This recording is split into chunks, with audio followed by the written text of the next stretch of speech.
Muy buenas tardes, bienvenidos de nuevo a Negocios Televisión. Comenzamos el espacio de repaso informativo mirando ya la actualidad, pendientes como siempre de la última hora, mirando a lo que sucede en el conflicto en Oriente Medio. Donald Trump alerta, precisamente dice que si gana Kamala Harris, Israel va a desaparecer en un momento en el que el conflicto en Ucrania sigue copando titulares, sobre todo después de esta reunión de Ramstein, donde hoy se espera que comparezca el propio Volodymyr Zelensky. Estados Unidos anuncia un nuevo paquete de ayuda de 250 millones de dólares más. Por su parte, la OTAN además está reconociendo un momento difícil, complicado en esta guerra, presiona una vez más a sus aliados para dar más ayuda a Ucrania, mientras precisamente vamos a mirar a Rusia después de la incursión en Kursk de hace apenas unas semanas. Ojo, porque noticias estarían considerando en estos momentos cerrar esta planta nuclear. Por último, miraremos también a la actualidad en Argentina. Un terremoto de magnitud 5,7 está sacudiendo en estos momentos a los amigos latinoamericanos. Enseguida les contamos todo esto, pero antes ahondamos un poco más en estas noticias. Miramos a Donald Trump, el expresidente de Estados Unidos, el candidato republicano, está alertando a uno de sus mayores aliados, está alertando a Netanyahu. Dice que si Kamala Harris gana las elecciones, Israel dejará de existir. Miramos también enseguida a Estados Unidos, anuncia un nuevo paquete de ayuda militar en medio de esta reunión de Ramstein. 250 millones de euros más para Ucrania. Se espera que el presidente Joe Biden lo anuncie en las próximas horas. También miraremos a la OTAN. Hoy ha hablado el secretario general saliente. Hablamos de Jens Stoltenberg. Reconoce un momento difícil de la guerra en Ucrania y además presiona a sus aliados. También, ojo, porque acusa de nuevo a China de estar ayudando a Rusia en este conflicto. Precisamente Rusia, les vamos a contar enseguida, está considerando cerrar uno de los puntos más candentes en estos momentos en el conflicto en Ucrania. Está considerando cerrar la central nuclear de Kursk, uno de los principales objetivos precisamente de Ucrania al iniciar esta incursión. Por último, les contaremos también la actualidad en Argentina. Como decíamos, un terremoto de magnitud 5,7 grados está sacudiendo en estos momentos al país latinoamericano. Vamos a repasar ya todas estas noticias, así que comenzamos ya la información en Negocios Televisión.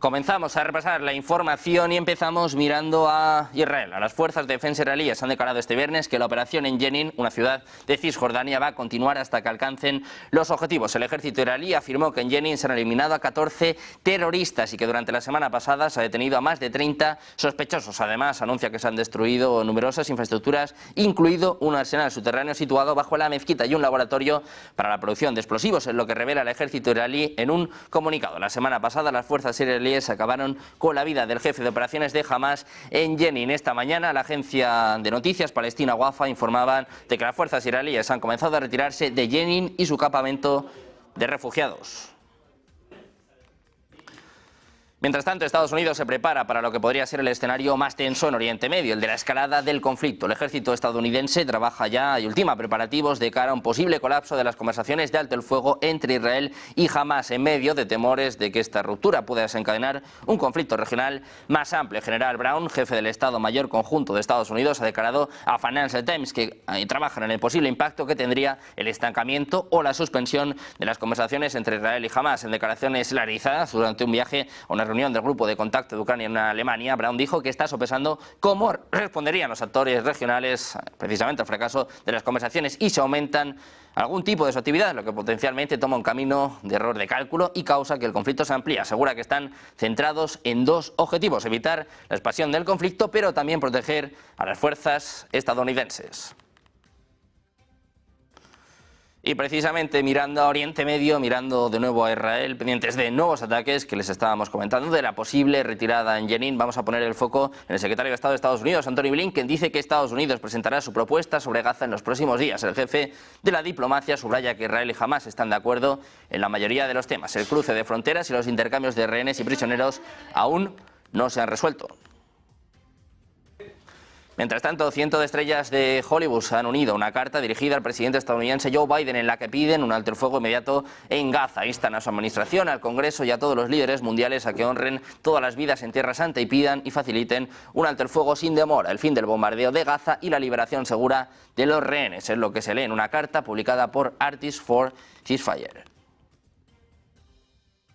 Por su parte, el candidato presidencial republicano Donald Trump ha dicho este jueves que si Kamala Harris gana las elecciones de noviembre, Israel dejará de existir. Decía Trump que si ganan, Israel desaparecerá, es lo que apuntaba en un discurso ante la coalición judía republicana. Japón ha presentado este viernes una protesta formal a Bielorrusia en la que expresó su preocupación por los derechos del ciudadano nipón detenido en julio bajo la acusación de ser un espía que recopilaba información sobre la situación política y social del país eslavo. La protesta de Japón fue presentada a través de su embajada en Bielorrusia, según indicaban autoridades niponas, un día después de que la televisión estatal bielorrusa emitiera un programa especial sobre el detenido, titulado El fracaso de los samuráis de Tokio y centrado en la acusación de espionaje que Bielorrusia carga sobre el nipón. El portavoz del gobierno de Japón tildó de extremadamente lamentable el mencionado programa durante la rueda de prensa de este viernes al ser preguntado. Además añadió que van a brindar todo el apoyo posible desde el punto de vista de la protección de sus ciudadanos. La detención del hombre, que supera los 50 años de edad y trabajó anteriormente como profesor de japonés en un colegio del sureste de Bielorrusia, fue confirmada por Japón este jueves, pero se llevó a cabo el pasado 9 de julio. En Francia, por fin, Emmanuel Macron ha logrado designar a un jefe del Ejecutivo. El presidente galo ha designado a Michel Barnier, es ministro y es negociador del Brexit de la Unión Europea, como nuevo primer ministro, después de 2 meses intensos de negociaciones complejas tras el resultado de las elecciones anticipadas. Era Macron el único con la potestad para su designación, pero intentaba conseguir consensuar este nombramiento. Sin embargo, ha despertado críticas, sobre todo de los que van a ser sus compañeros de gobierno, socialistas, verdes o la extrema izquierda de la Francia insumisa, todos frente a la Francia popular, en torno a la que se trazó un frente. El conservador europeísta ha asegurado que entre sus prioridades estará el mercado laboral, el empleo y apunta a que van a defender sus intereses en Europa. Macron, por su parte, confía en que contribuya a dar estabilidad al país. Mirando a Francia, les contamos que 2 de los 6 cargos que las autoridades francesas presentaron contra el cofundador de Telegram, Pavel Durov, han causado gran revuelo en el sector tecnológico, ya que podrían afectar a otras plataformas de mensajería instantánea. Eso es lo que revelaba Político. Las acusaciones se basan en la infracción de una ley de 2004 que obliga a cualquier empresa que ofrezca herramientas de criptografía a notificarlo a la Agencia Francesa de Ciberseguridad y a conservar una descripción de las características técnicas de la herramienta criptográfica, así como el código fuente del software. Específicamente, los 2 cargos se refieren al suministro de servicios criptológicos diseñados para proporcionar funciones de privacidad sin declaración obligatoria y al suministro e importación de herramientas criptológicas que no proporcionan funciones de autenticación o verificación de integridad sin declaración obligatoria. A diferencia de las otras acusaciones contra Durov, que consisten principalmente en distribuir contenidos ilegales, estos 2 cargos fueron inesperados por otras aplicaciones que ofrecen funciones de correspondencia cifrada como iMessage, Signal o WhatsApp. También miramos a los semiconductores y es que la administración de Joe Biden está implementando nuevos controles de exportación sobre tecnologías críticas, incluida la computación cuántica y los productos semiconductores, a medida que China avanza en la industria global de chips. Las reglas publicadas por el Departamento de Comercio de Estados Unidos este viernes cubren computadoras y componentes cuánticos, herramientas avanzadas para la fabricación de chips, algunos componentes y software relacionados con metales y alineaciones, así como chips de alto ancho de banda, un componente crítico para las aplicaciones de inteligencia artificial. El departamento citó razones de seguridad nacional y política exterior para la medida y dijo que era el producto de extensas discusiones con socios internacionales. Estas restricciones cubren las exportaciones a nivel mundial, pero incluyen exenciones para los países que aplican controles similares, como lo hicieron Japón y los Países Bajos en el pasado.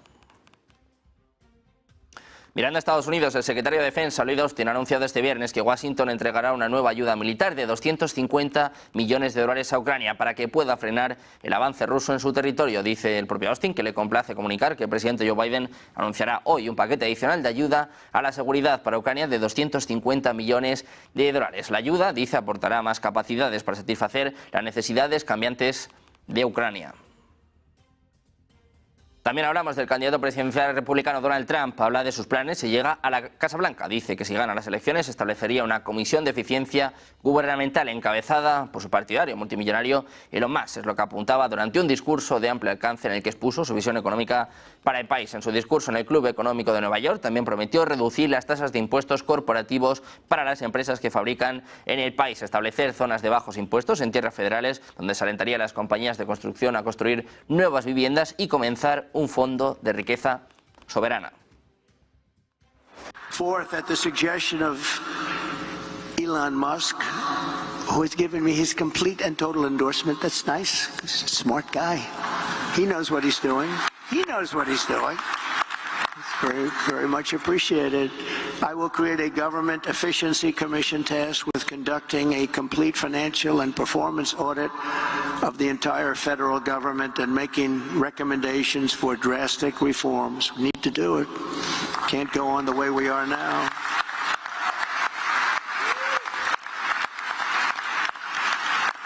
And Elon, because he's not very busy, has agreed to head that task force. Be interesting. If he has the time, that'll be a good one to do it. But he's agreed to do it. Y mientras tanto, Hunter Biden se ha declarado culpable de los 9 cargos de su caso penal fiscal en el Tribunal Federal de Los Ángeles este jueves por la tarde, horas después de que comenzara la selección del jurado para el juicio del hijo del presidente Joe Biden. La declaración se produjo después de que los fiscales se opusieran firmemente a la oferta sorpresa de Hunter Biden de presentar una declaración especial conocida como la declaración Alford, que le permitiría mantener que creía que era inocente, pero admitir que los fiscales tenían pruebas suficientes para condenarlo en el juicio. Si el juez de distrito estadounidense hubiera aceptado esta declaración de culpabilidad, Biden habría sido condenado por los cargos. La declaración que Biden terminó haciendo Scarsi es una declaración abierta sin un acuerdo con los fiscales, que podría haber incluido una reducción en el número de cargos penales que enfrentaba y un acuerdo sobre los términos probables de su sentencia. Y pendientes de Estados Unidos, pasamos a Reino Unido. Les contamos que va a proporcionar 650 sistemas de misiles ligeros multifunción a Ucrania a fin de impulsar las capacidades de ese país en defensa aérea. Es lo que adelanta este viernes el Ministerio Británico de Defensa en un comunicado. Ese paquete de defensa aérea, valorado en 162 millones de libras, será anunciado hoy por el titular británico de esa cartera en la reunión del Grupo de Contacto de Defensa Ucrania en la base de la Fuerza Aérea de Estados Unidos en Ramstein. En el encuentro, al primero al que va a asistir el propio Haley como ministro de Defensa, va a enfatizar en el inquebrantable compromiso de Reino Unido con Ucrania, instando a los aliados a que continúen suministrando equipo vital a ese país en su lucha con Rusia. Seguimos mirando en este caso a Hungría. El primer ministro húngaro, Viktor Orbán, se dispone a romper sus promesas de consolidación presupuestaria para desatar una ola de gasto antes de lo que se perfila como la elección más difícil de su mandato de más de una década. Es lo que apuntan varias fuentes. El florín borró las ganancias frente al euro. El cambio podría producirse después de las elecciones presidenciales de Estados Unidos en noviembre y de las revisiones de la calificación crediticia de la salud fiscal del país programadas para finales de este año. En concreto, están hablando de que Hungría tiene una calificación de grado de inversión o cerca de ella. El modelo para la votación de 2026 es el mismo que el de hace unos años. El gobierno se prepara para un año y medio de gasto de cara a las elecciones de 2026. Pendientes de Viktor Orbán, vamos a mirar precisamente a la OTAN. Declaraciones por parte de su secretario general. Habla de un momento complicado de la guerra en Ucrania. Hacemos una pausa, 2 minutos. Se lo contamos enseguida en La Voz Televisión.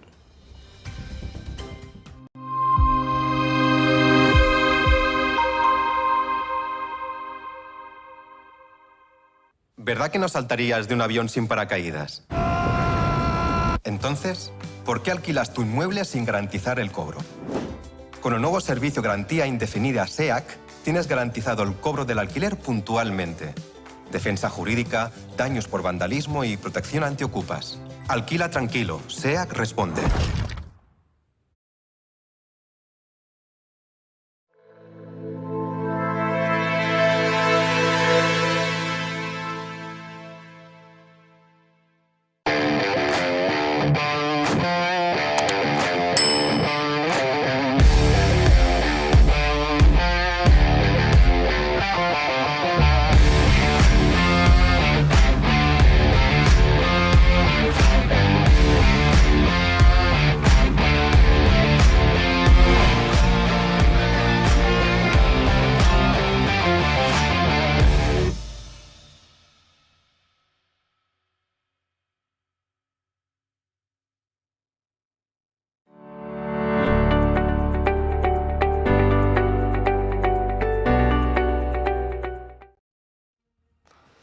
Y miramos a la OTAN, a su secretario general Jens Stoltenberg, que ha reiterado este viernes la petición a los países de la Alianza Atlántica para que redoblen el apoyo militar a Ucrania en un momento difícil de la guerra. En rueda de prensa desde Noruega, donde se reunía con el primer ministro Jonas Gahr Støre, el jefe político de la OTAN ha insistido en que Ucrania necesita más apoyo militar ahora. Pide a todos los aliados que continúen el apoyo vital, especialmente en este momento difícil de la guerra. Stoltenberg además mandaba este aviso a China. Escuchamos. I call on China to stop supporting Russia's illegal war. China cannot continue to fuel the largest military conflict in Europe without this impacting Beijing's interests and reputation.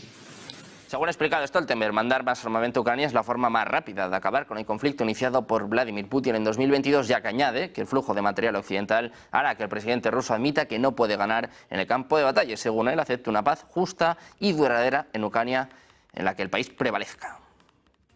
Y precisamente miramos a Putin, y es que la popularidad del presidente ruso se sigue manteniendo cuando se cumple justo un mes de la incursión fronteriza ucraniana en la región de Kursk, según los resultados de una encuesta publicada este viernes por el Centro de Estudio de la Opinión Pública. El último sondeo realizado entre el 26 de agosto y el 1 de septiembre muestra que un 75,5% de los rusos confían en el jefe del Kremlin. Desconfían del presidente un 20% más o menos de los encuestados, mientras que el resto prefirió no contestar. La confianza en Putin estaba por encima del 80% antes de que las tropas ucranianas cruzaran la frontera y tomaran, según algunos, hasta 100 localidades en Kursk. Además, un 72% aprueba la gestión del jefe del Estado ruso.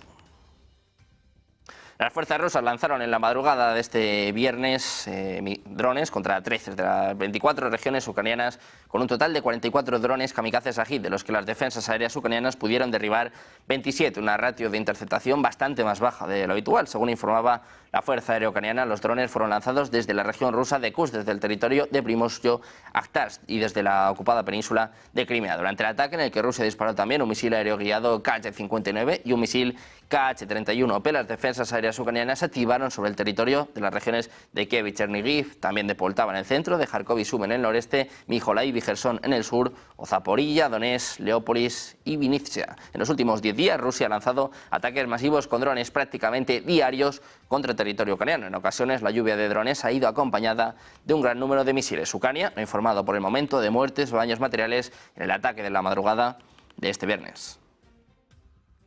Por su parte, el portavoz del Kremlin, Dmitry Peskov, ha afirmado este viernes que la censura y otras restricciones están justificadas en Rusia, pues el país se encuentra en estado de guerra. Dice que en el estado de guerra en el que se encuentran, las restricciones están justificadas. Como justificada está la censura, dice Peskov, que no hay por qué ocultarlo. Es lo que anunciaba en una entrevista con la agencia oficial rusa TASS. Subrayó que cuando se supere este periodo deberá haber libertad de información. Dice literalmente: estamos en estado de guerra, pero cuando termine la guerra, y toda guerra termina en la paz, deberá haber plena libertad de información. Es lo que insistía el portavoz de la presidencia rusa. En concreto, habla también de que actualmente no se ha declarado formalmente el estado de guerra, pero justifica precisamente la censura por estar en este estado.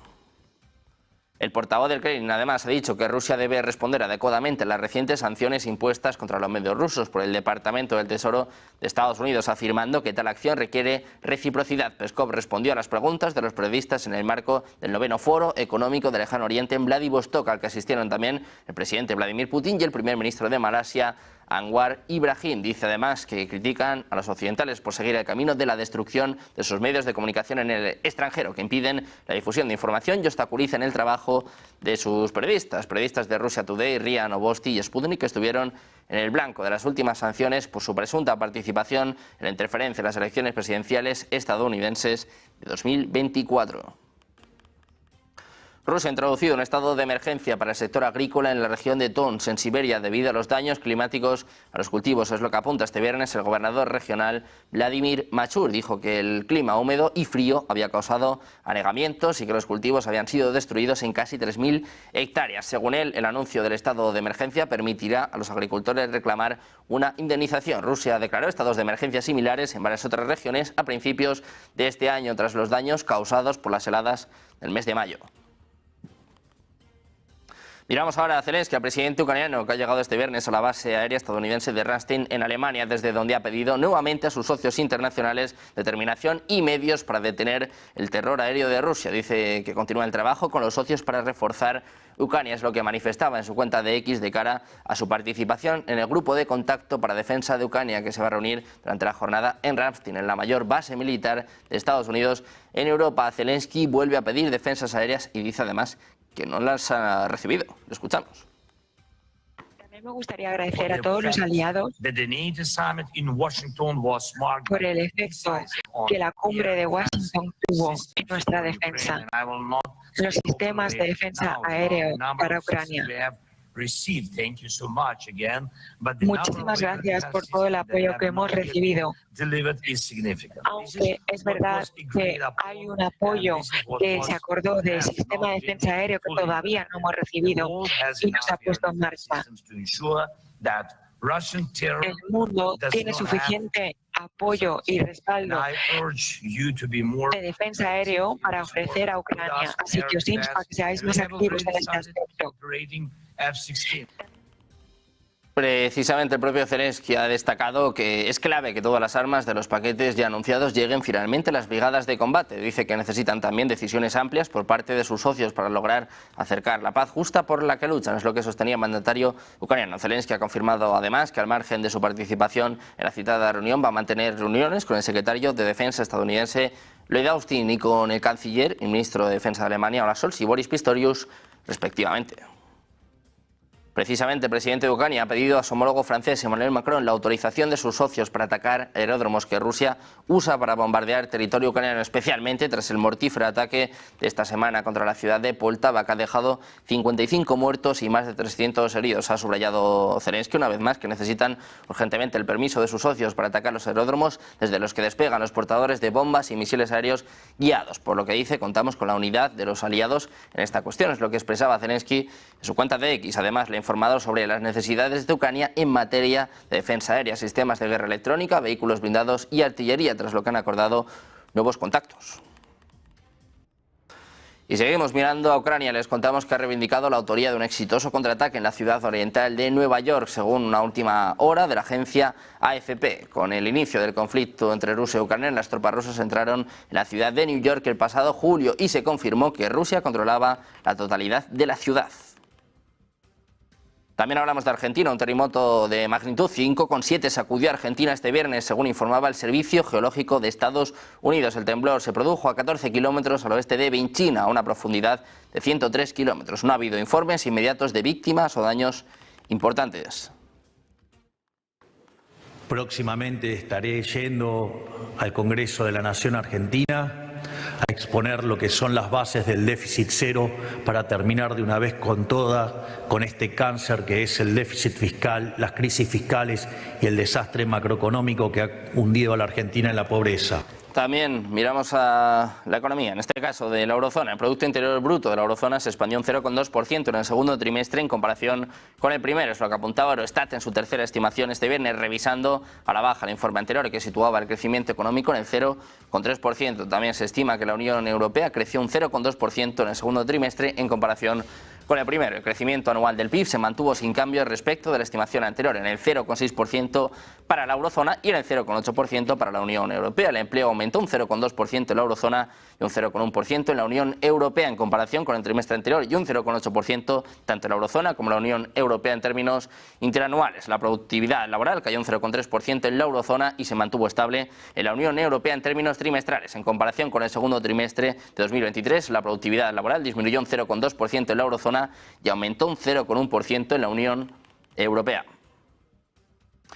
Miramos también a lo que fue ayer la jornada en Wall Street, una jornada mixta para el principal mercado del mundo. El Dow Jones caía cerca de medio punto porcentual, mientras que el S&P corregía unas 3 décimas y el Nasdaq, eso sí, subía 0,25% después del signo mixto del miércoles y a medida que el mercado intenta calmar los crecientes temores de recesión en Estados Unidos a la espera del informe de empleo que vamos a conocer en apenas unos minutos. Los operadores se preparan para uno de los comunicados económicos más importantes del año. El consenso es que el informe de nóminas no agrícolas muestra un crecimiento de 161.000 en agosto y un ligero descenso de la tasa de desempleo al 4,2%. En cuanto al dato semanal, las solicitudes de desempleo se redujeron a niveles que no se habían visto desde mediados de junio, lo que reduce la urgencia de que la Reserva Federal aplique este mes su recorte de 50 puntos básicos en los tipos de interés. Ojo, porque alguno habla incluso de 75 puntos. El mercado descuenta que la Fed comenzará a bajar las tasas de interés en un par de semanas, con la posibilidad de un recorte de entre 25 y 50 puntos básicos, dependiendo de lo que muestre el informe de este viernes. Ojo, lo conocemos a las 2:30. Miramos precisamente a la Reserva Federal y es que John Paulson lanza su apuesta en política monetaria. Cree que para finales del próximo año su mejor estimación sería de cerca del 3%, quizás del 2,5% para la tasa de fondos federales. Cree que la Reserva Federal ha esperado demasiado tiempo para recortar las tasas de interés y espera que el Banco Central las baje en los próximos meses. Paulson, conocido por hacer una apuesta masiva contra los bonos hipotecarios antes de la crisis financiera de 2008, ha estado entre los mencionados como posible secretario del Tesoro si Donald Trump gana la presidencia. Pendientes precisamente de Donald Trump, de la tensión geopolítica, sobre todo el foco puesto en Ucrania, las nuevas reclamaciones por parte de Zelensky. Hacemos una pausa y enseguida volvemos con el análisis en Negocios Televisión.